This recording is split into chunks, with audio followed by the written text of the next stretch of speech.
मित्रांनो, 5 year LLB ची CET होऊन ऑलमोस्ट 1 महिना आणि 8 दिवस उलटून गेलेले आहे.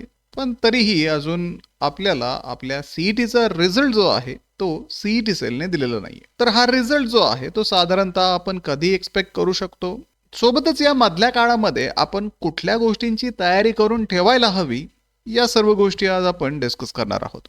तर हॅलो विद्यार्थी मित्रांनो, मी तुमचा एज्युकेटर अरविंद आणि तुमचं स्वागत आहे ग्लोबल ऑनलाईनमध्ये. मित्रांनो, LLB ॲडमिशनसाठी असणारी जी काउन्सिलिंग आहे ती ग्लोबल ऑनलाईनमध्ये सुरू करण्यात आली आहे. तर या काउन्सिलिंगमध्ये तुम्हाला 1-on-1 काउन्सिलर ॲक्सेस दिला जातो. तुम्हाला मिळालेले मार्क्स आणि तुम्हाला कुठल्या कॉलेजला ॲडमिशन घ्यायचं आहे याविषयी डिस्कशन केलं जातं. तसंच विद्यार्थी मित्रांनो, मागच्या वर्षीचा जो कट ऑफ होता, मागच्या वर्षीचे जे ॲडमिशन होते त्यानुसार कुठल्या कॉलेजला तुमचा नंबर लागू शकतो याविषयी डिसिजन देणं असेल किंवा तुमचं डॉक्युमेंट व्हेरिफिकेशन असेल, तर अगदी कॅप राऊंडच्या नोटिफिकेशन पासून तर तुमच्या कॉलेजच्या ऍडमिशन पर्यंत या सर्व स्टेपमध्ये ग्लोबल ऑनलाईनचे ऍडमिशन काउन्सिलर्स तुम्हाला मदत करणार आहेत. त्यामुळे लवकरात लवकर दिलेल्या नंबर्सवरती कॉन्टॅक्ट करा आणि ही काउन्सिलिंग जॉईन करून महाराष्ट्रातल्या टॉपच्या कॉलेजेसमध्ये ऍडमिशन घेण्याची तयारी सुरू करा. तर मित्रांनो, इथे पाहू शकतो की CET सेलच्या ऑफिशियल वेबसाईटवरती वेगवेगळ्या CETचे रिझल्ट डिक्लेअर होत आहे, कॅप राऊंड डिक्लेअर होत आहे. पण 5 इयर CET विषयी CET सेलने अजून कुठल्याही प्रकारचं नोटिफिकेशन दिलेलं नाहीये. इथे आपण पाहू शकतो LLB 3 इयरच्या कॅप राऊंडचं रजिस्ट्रेशन सुरू झालेलं आहे. त्यानंतर PCM CETचा रिझल्ट पण आलेला आहे. इव्हन PCB CETचा सुद्धा रिझल्ट मागे आला होता. नर्सिंगचा सुद्धा रिझल्ट आलेला आहे. 5 इयर CETचा रिझल्ट अजून तरी CET सेलने डिक्लेअर केलेला नाहीये. आणि या सिच्युएशनला जर तुम्ही CET सेलच्या हेल्पलाईनवरती कॉल जरी केला तरी ते तुम्हाला हा रिझल्ट कधी लागेल याची एक्झॅक्ट डेट जी आहे ती सांगणार नाही.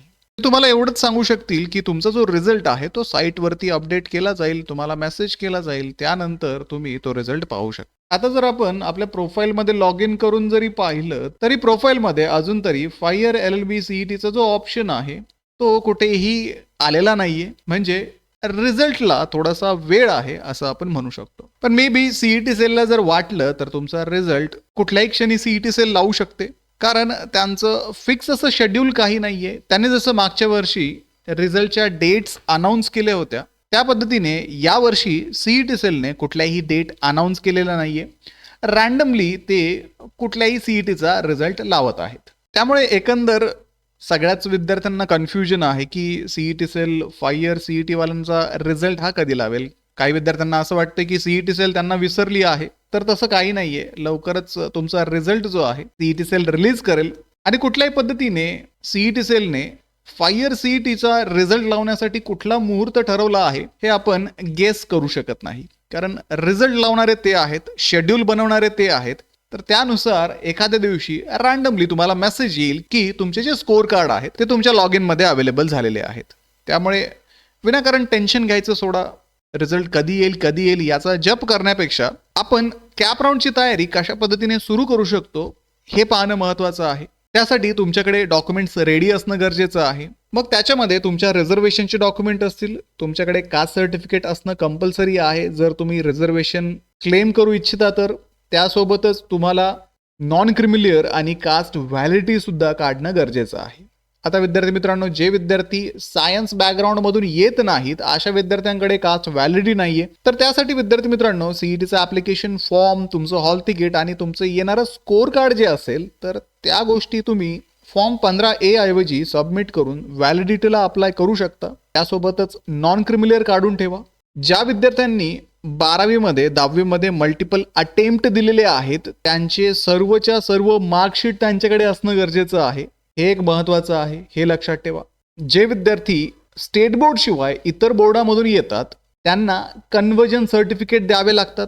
तर ते कन्व्हर्जन सर्टिफिकेट कॅप राऊंडच्या पोर्टलवरती अवेलेबल होतील, तर ते डाउनलोड करून त्यावेळेस तुम्ही ते कन्व्हर्जन सर्टिफिकेट्स बनवू शकता. तसेच जे विद्यार्थी डिप्लोमा करून आलेले आहेत अशा विद्यार्थ्यांकडे सर्व सेमिस्टरचे मार्कशीट असणं गरजेचं आहे, कारण CET सेल प्रत्येक सेमिस्टरचं मार्कशीट मागते तुमचे ॲग्रिगेट मार्क्स व्हेरीफाय करण्यासाठी. त्यानंतर डिप्लोमाच्या विद्यार्थ्यांसाठी महत्त्वाचं म्हणजे जर त्यांचे मार्क्स हे CGPAमध्ये असतील, ग्रेड पॉईंटमध्ये असतील, तर त्यांच्याकडे त्यांच्या युनिव्हर्सिटीचा grade point to mark conversion formula असणं गरजेचं आहे. जर तो फॉर्म्युला असेल तर तुमच्या ग्रेड पॉईंटचं कन्वर्जन मार्क्समध्ये करून तुम्हाला कन्वर्जन सर्टिफिकेट बनवावं लागतं. त्यामुळे तो फॉर्म्युला तुमच्याकडे आहे का हे व्हेरीफाय करून ठेवा. तसेच ज्या विद्यार्थ्यांना EWS कॅटेगरीमधून अप्लाय करायचं आहे, तर EWS कॅटेगरीमध्ये जर तुम्ही असाल तर तुमच्याकडे चालू वर्षाचं EWS सर्टिफिकेट हवं 2026-27 साठी व्हॅलिड असणारं, तरच तुम्ही EWSचा फायदा घेऊ शकता. तर एकंदर या सर्व गोष्टी तुमच्याकडे असणं मॅन्डेटरी आहे, तर आणि तरच तुम्हाला तुमच्या रिझर्वेशनचं बेनिफिट क्लेम करता येईल, कॅप राऊंडला रजिस्टर करता येईल आणि ॲडमिशन घेता येईल. त्यामुळे लक्षात ठेवा, ही तयारी आत्ताच करून ठेवा. रिझल्ट जेव्हा यायचा तेव्हा येईल, पण एकदा की रिझल्ट आला त्याच्यानंतर तुमचं कॅप राऊंडचं रजिस्ट्रेशन सुरू होईल आणि त्या कॅप राऊंडला रजिस्टर करण्यासाठी तुम्ही आत्ताच रेडी असणं गरजेचं आहे. तर आपले जे कॅप राऊंड आहेत ते साधारणतः जून एंड किंवा जुलै महिन्यामध्ये सुरू होतील आणि या कॅप राऊंडच्या वेळेस तुम्हाला या सर्व गोष्टी लक्षात ठेवणं गरजेचं आहे. हे डॉक्युमेंट तुमच्याकडे असणं गरजेचं आहे. तसेच या सर्व प्रोसेसमध्ये तुमच्या ऍप्लिकेशन पासून तर तुमच्या कॉलेज ऍडमिशन पर्यंत तुम्हाला गाईड करण्यासाठी ग्लोबल ऑनलाईनची जी ऍडमिशन काउन्सिलिंग आहे ती सुरू आहे आणि या काउन्सिलिंग मध्ये तुम्हाला 1-on-1 काउन्सिलर ऍक्सेस दिला जातो. तुम्हाला मिळालेले मार्क्स आणि तुम्हाला कुठल्या कॉलेजला ऍडमिशन घ्यायचं आहे याविषयी डिस्कशन केलं जातं. तसंच विद्यार्थी मित्रांनो, मागच्या वर्षीचा जो कट ऑफ होता, मागच्या वर्षीचे जे ऍडमिशन होते त्यानुसार कुठल्या कॉलेजला तुमचा नंबर लागू शकतो याविषयी डिसिजन देणं असेल किंवा तुमचं डॉक्युमेंट व्हेरिफिकेशन असेल, तर अगदी कॅप राऊंडच्या नोटिफिकेशन पासून तर तुमच्या कॉलेजच्या ऍडमिशन पर्यंत या सर्व स्टेपमध्ये ग्लोबल ऑनलाईनचे ऍडमिशन काउन्सिलर्स तुम्हाला मदत करणार आहेत. त्यामुळे लवकरात लवकर दिलेल्या नंबर्सवरती कॉन्टॅक्ट करा आणि ही काउन्सिलिंग जॉईन करून महाराष्ट्रातल्या टॉपच्या कॉलेजेसमध्ये ऍडमिशन घेण्याची तयारी सुरू करा. तर व्हिडिओला लाईक करा, तुमच्या मित्रांना हा व्हिडिओ शेअर करा, ग्लोबल ऑनलाईनला आत्ताच सबस्क्राईब करून ठेवा. भेटूया पुढच्या व्हिडिओमध्ये. थँक्यू.